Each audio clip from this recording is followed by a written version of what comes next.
Olha, se a gente fosse usar as transferências ou transmissão de calor como exemplos e pensar em todas as situações do cotidiano, daria para a gente falar muita coisa. Vamos lá.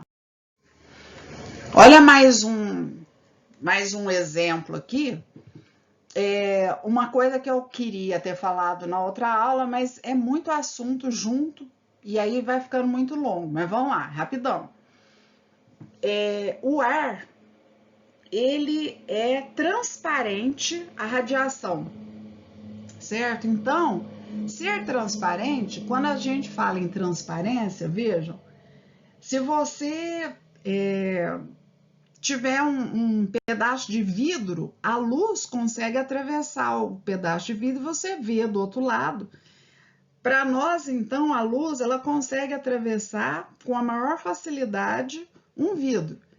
Já, por exemplo, a questão do calor, o sol, ele nos aquece na hora que eu falo que o ar que nos circula, né, o que nos envolve, ele é transparente à radiação solar, significa que a luz solar não consegue esquentar o ar.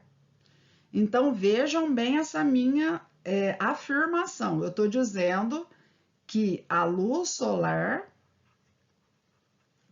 ela não aquece o ar. Isso daqui é muito importante. Ou então, como é que nesses dias quentes, que jeito que fica quente? Porque a luz solar, ela esquenta, gente, é o solo.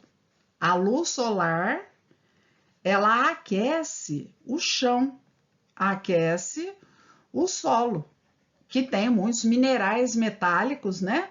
Então, na hora que a luz solar incide, ela atravessa todo o ar sem causar nada no ar. Aí, na hora que o chão esquenta, então, na hora que o chão, que o solo se aquece, ele se aquece, aí ele vai aquecer o ar por condução, por convecção. Então, quem é que na realidade aquece o ar? Quem aquece o ar é o solo. E é por esse motivo que as montanhas elas têm os picos gelados. Eu escolhi essa figura aqui, entre várias outras, porque sempre a gente vê esse tipo de paisagem, né? A parte mais de baixo da montanha não está congelada e os picos ficam gelados. Dentro do senso comum, eu vejo muitas vezes as pessoas pensando assim, oh, mas se o pico está mais perto do sol, por que não fica mais quente, né? Não é assim. O sol, então, ele só tem condição, capacidade de esquentar quem? O solo, o chão. O ar não. Aí o chão, o solo, a terra é que vai aquecer o ar. E aí esse aquecimento ele vai sendo transferido.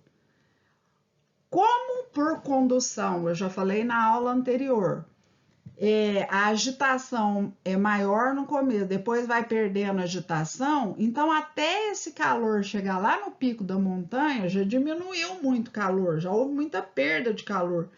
Aí o pico das montanhas fica gelado. Então tem muitas montanhas que são muito altas, o calor não chega até lá e aí elas têm a ponta gelada, certo? Vamos em frente. Mais uma coisa que eu queria comentar com vocês, aquele filme que vocês assistiram, Dia Depois de Amanhã, como é que era a movimentação do mar, do oceano, né? As correntes marítimas, gente, olha só, por exemplo, a corrente de Humboldt, ela é uma corrente que ela começa lá no Círculo Polar e aí essa corrente que começa lá no Círculo Polar, né? Porque aqui embaixo está perto da Patagônia, então nós temos um polo aqui, é uma corrente gelada que ela vai se deslocando até mais ou menos aqui na linha do Equador, e quando chega aqui na linha do Equador, ela é aquecida. Nós estamos aprendendo que a convecção ela é assim. O ar frio, ele desce, porque ele fica pesado e desce. E o ar quente, ele fica pouco denso, porque ele aumenta de volume. A gente sabe, a densidade é massa pelo volume. Toda vez que esquenta, o volume aumenta, a densidade diminui. Então, o volume aumenta da massa quente, seja de ar ou da água. A densidade, então, o que acontece com a densidade? Ela diminui. Diminui. Aí, quer dizer que o ar quente ele vai ficar muito leve, então ele vai subir. Isso, gente, também serve para a água do oceano. Ó. Então, água ou ar. Água ou ar. A massa fria desce, a massa quente sobe. Nessa figura do lado aqui, ó, eu tô querendo justamente mostrar essa coisa para vocês. Vejam, tem uma flecha aqui mostrando uma massa que está subindo e esta massa que está voltando pela parte de cima. E isso daqui, gente, é no oceano, certo? Essa massa que vai pela parte de baixo do oceano, ela sempre é uma massa fria. E a outra de cima é aquela massa que é quente, aquecida. Eu vou para o slide seguinte para vocês entenderem esse mecanismo e relacionar com aquele filme lá, O Dia Depois de Amanhã. Vamos lá então, quer ver? Ó, bom, esse slide aqui eu queria comentar o seguinte com vocês. Vamos pensar assim. Pensa na Groenlândia ou no Polo Norte, onde aconteceu aquele derretimento das geleiras lá no filme. O que acontece? Gelo, ele derreteu. Então, ele vai passar para a água líquida, para a forma líquida, certo? E é jogado no oceano. Uma grande quantidade de água, que é a água muito, muito, muito fria. Então, é uma água gelada. Tá. Mas como é que é essa dinâmica da movimentação do oceano? A água aqui do oceano, perto do Equador, o que acontece com a água? A água aqui ela é aquecida, então ela vai ficando quente.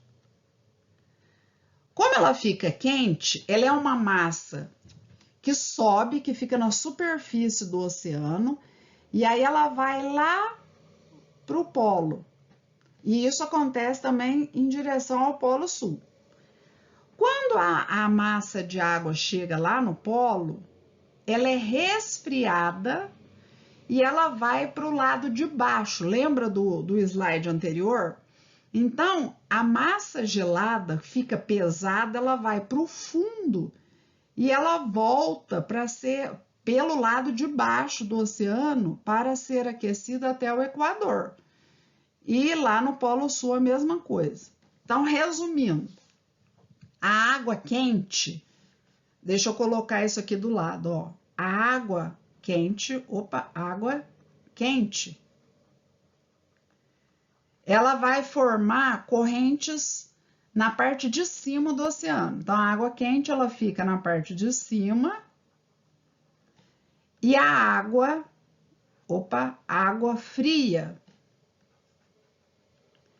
ela vai ficar na parte de baixo, lá do oceano. Então, ela vai para o polo, por cima, volta fria para o Equador por baixo, para ser aquecida novamente. Isso vai fazendo o nosso planeta ter uma certa regulação térmica, não fica nem tão quente nem tão frio. Acontece que esse gelo, ou essa grande quantidade de gelo, essa massa de água gelada e muito pesada, o que ela faz? Ela vai interrompendo a chegada da água que deve ser aquecida do Equador, certo? Ela vai bloqueando essa água. Mesmo porque, gente, vocês já aprenderam o seguinte, que o gelo, ele é pouco denso. Esse é o grande problema, gelo é pouco denso. Ele é pouco denso e por isso ele flutua na água, né? Ele não tem aquele comportamento irregular. O gelo, então, como ele é muito pouco denso, ele não afunda e flutua, ele deveria formar aquela corrente embaixo de água, mas não vai formar, porque o gelo não deixa. O gelo ele vai ficar, ao invés dele afundar, ele fica na parte de cima do oceano. E quanto mais ele fica na parte de cima, ele não deixa as correntes que vêm do Equador chegarem e vai aumentando a região de frio, certo? E esse frio vai tomando conta do planeta. Então, vocês devem se lembrar que lá no filme, toda essa região aqui, ó, que eu tô contornando, tudo isso daqui ficou completamente gelado, transformou tudo isso daqui em gelo, né?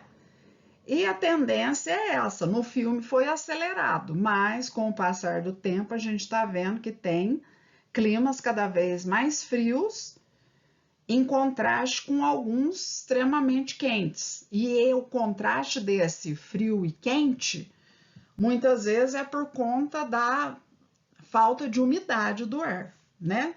Quanto mais a gente percebe essa diferença entre a hora que tá quente e a hora que tá frio, é falta da umidade do ar, certo?